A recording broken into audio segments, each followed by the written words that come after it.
Welcome to another episode of Behind the Catch Fence. I'm your host, David Hoffman. The NHRA Gator Nationals are coming up next week as the drag racing season gets back into full swing. We'll be there all weekend, so be sure to stay tuned for our coverage there. But for today, who better to have join us to help preview the event than with defending Pro Stock winner of the Gator Nationals, Erica Enders. Erica, how are you doing today?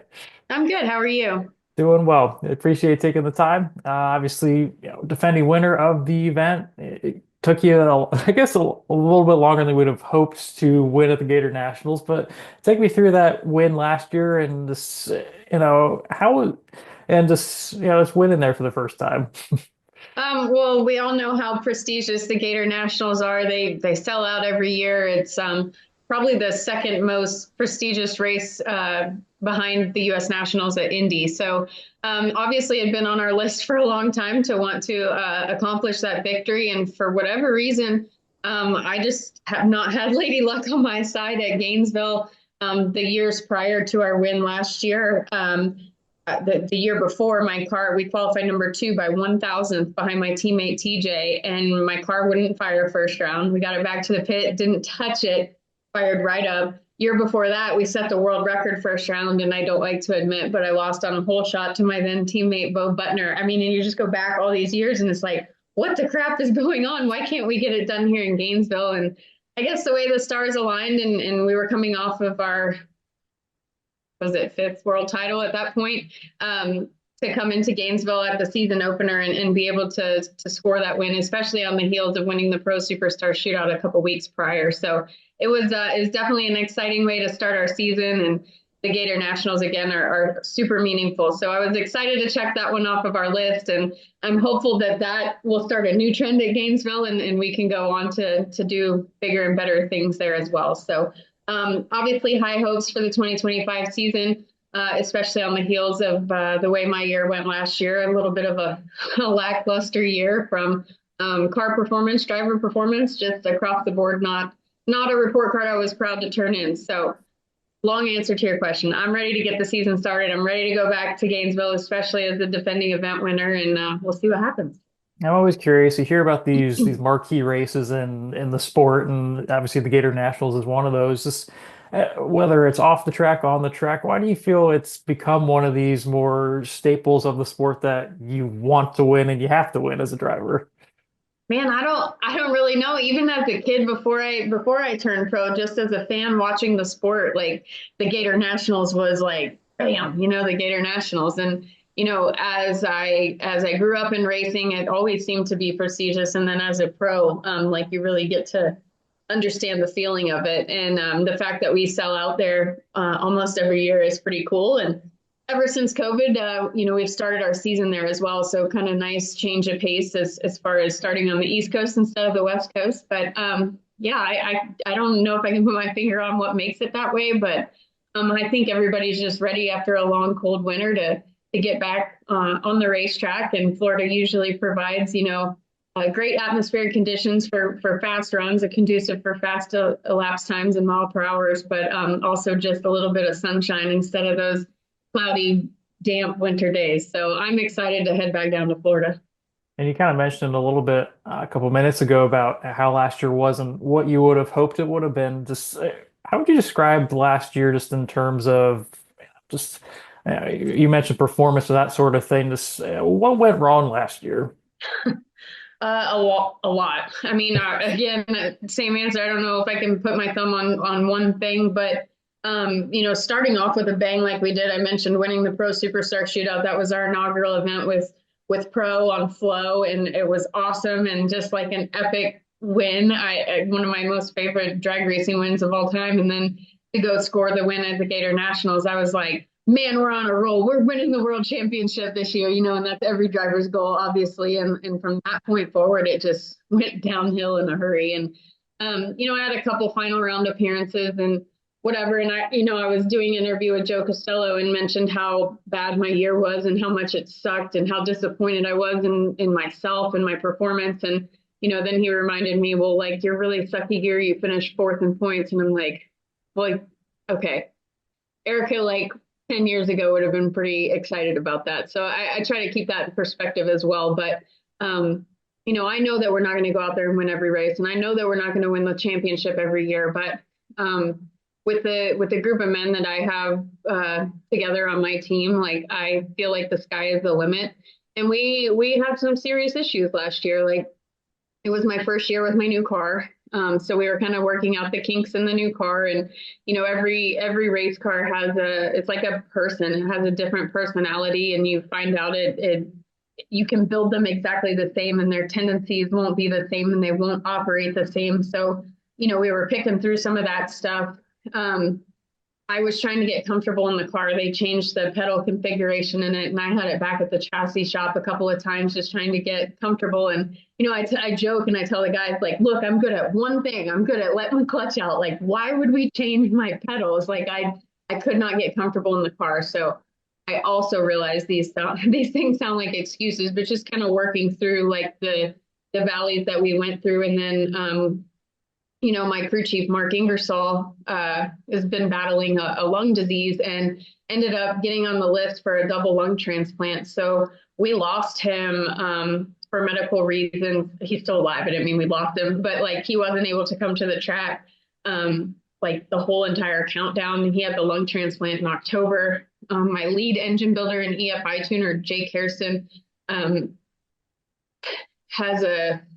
got cancer again. His cancer came back, so he's been battling that and going through chemo, and he's not able to be on the road with us either. So there were just like a handful of things that I just felt like everything was being thrown at us, and it really shows you the importance of people and how much racing really doesn't matter.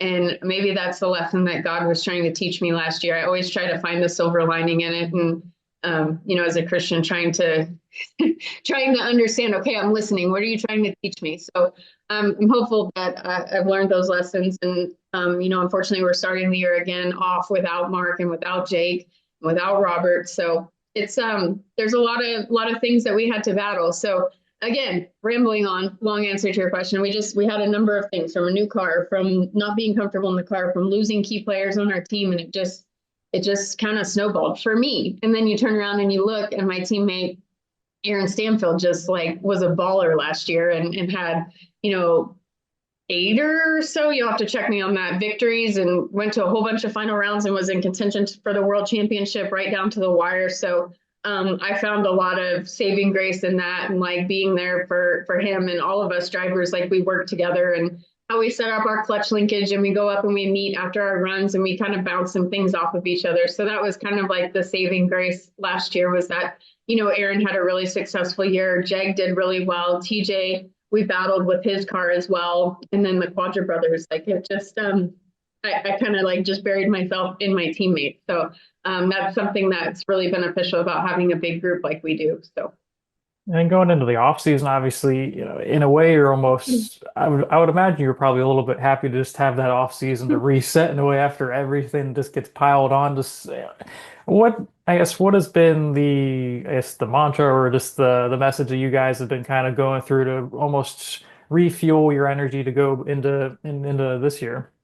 Um, Definitely like that we have something to prove. And I feel like, we operate really well together, all of us always, and again, try to have a positive mental attitude about things, and even understanding the fact that there are going to be way more valleys than there are peaks. And I use that line a lot, but it's taken me going through a lot of these things and getting older to understand how all of that works. And, as my 22nd year in Pro Stock begins, like it goes in cycles. Like the pendulum always swings in another direction, but when it swings, it always comes back. And you just have to be willing to put your head down and go to work and battle through those really tough times. And it's way easier said than done, believe me. Like you get super frustrated, but it always changes. So you just have to have the guts to stick with it and to keep plugging away at it. And I think that's something that we do really well here at Elite, and something that I've learned over the couple of decades that I've been competing in Pro Stock. So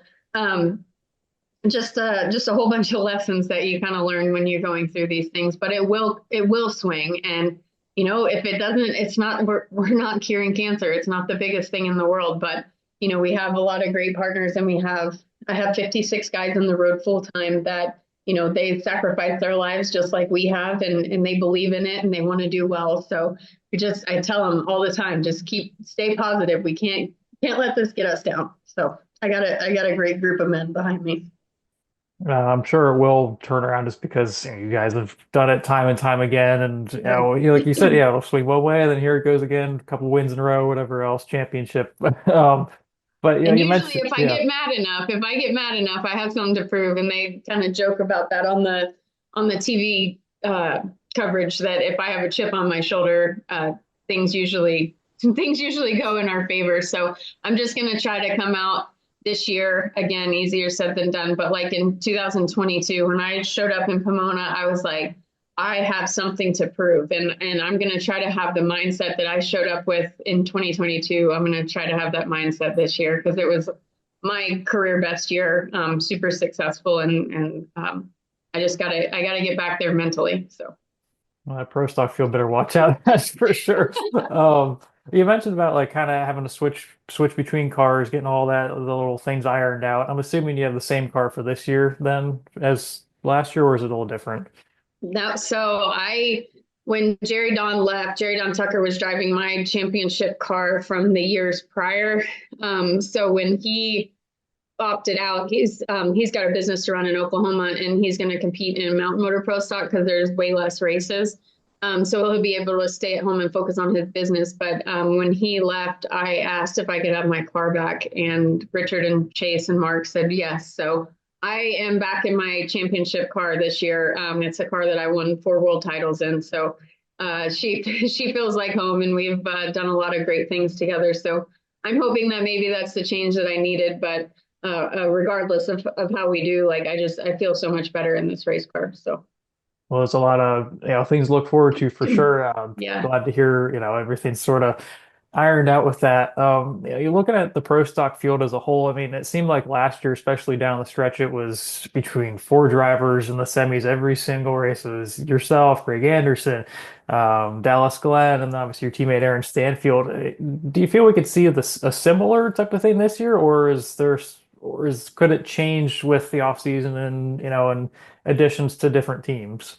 Yeah, I it was us four in a lot of the semifinals, and then down to the last couple races, it was still us four, and didn't change until Pomona. But yeah, I mean, I feel like those four will definitely be in the mix, but you can't count out like the other drivers. Like I have Jed Coughlin on my team, who is like, they call him the natural. Like he's one of the baddest dudes to ever step foot in a pro stock car. So if the stars align for him, I mean, he's already a tremendous driver, but again, working with these race cars and the guys that we have on it, you just never know what's going to happen. And in addition to Jeg, Aaron Stanfield's father, Greg Stanfield, who is a pro stock standout from years ago, he's going to be racing with us this year.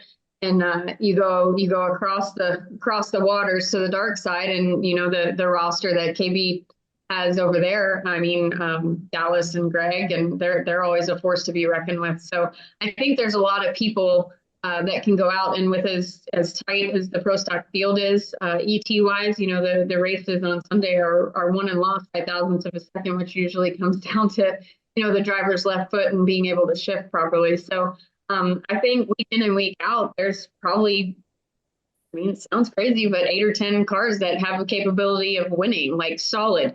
And you just have to put your head down and go to work, because it's like the most competitive class ever in the history of ever. So yeah, there's a lot of true talent out there, and we just got to battle through it. And final question for me, going into the Gator Nationals, is there anything in particular that you guys like to do as like kind of like going into the weekend as like a thing you do every year, like a ritual or something, or a place you like to go to, or a thing you love to do? What is that for Gainesville? That's a good question. So in years past, there was always the ale house. Everybody would always meet up at the ale house on Thursday nights. And that kind of changes with whatever hotel we stay in. And so like the last few years, like we have like kids night, we go to Dave and Buster's, and we act like we're 12 years old and play all the games and win tickets and get bouncy balls and throw them at each other, or buy Nerf guns and shoot it. Like we act like children. But as far as Gainesville goes, like we're heading out today. I'm going to go test in Bradenton and run the World Series of Pro Mod in the Pro Mod cars. So We'll have some laps under our belt before we get there, and I guess our family tradition is when everybody gets to town on Thursday night.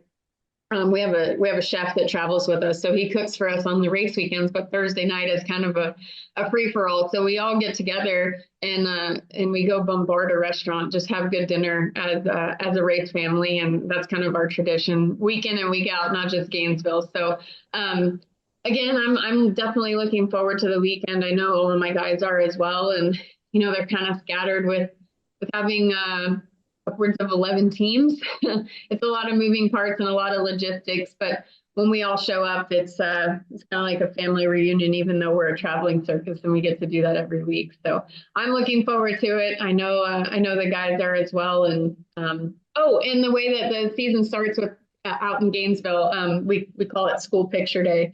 So we start the season and we have like Fox and then NHRA does a photo shoot, and so we do that on Thursday too before everything gets started. So a lot of things on the books, but we're looking forward to it. I was gonna say, I think I remember the Dave and Buster's free for all on social media last year. I'm like, Yeah, man, it looks like fun. Tony Stewart and Leah came with us too, and like Tony and Richard, my team owner, like they're like brothers from another mother, and they sat at this one machine, and he collects these little cards. I don't even know what's on them, but it's like a coin machine, and him and Richard sat at that machine for like 2 hours. So me and Leah were running around like playing the games with my guys and whatnot. But yeah, it's definitely fun to see a different side of people that's a little less serious. It's sort of like opening day of like college or something like that. Yeah, Everyone's, hey, exactly. let's see you again. But Eric, I appreciate taking the time. I'll probably see you at some point during the weekend, but best of luck this season, and thanks again for taking the time. Yeah, of course. Thank you so much. Yep, thank you. Hey, you have a great day. You too. Come by and see us. Sounds great.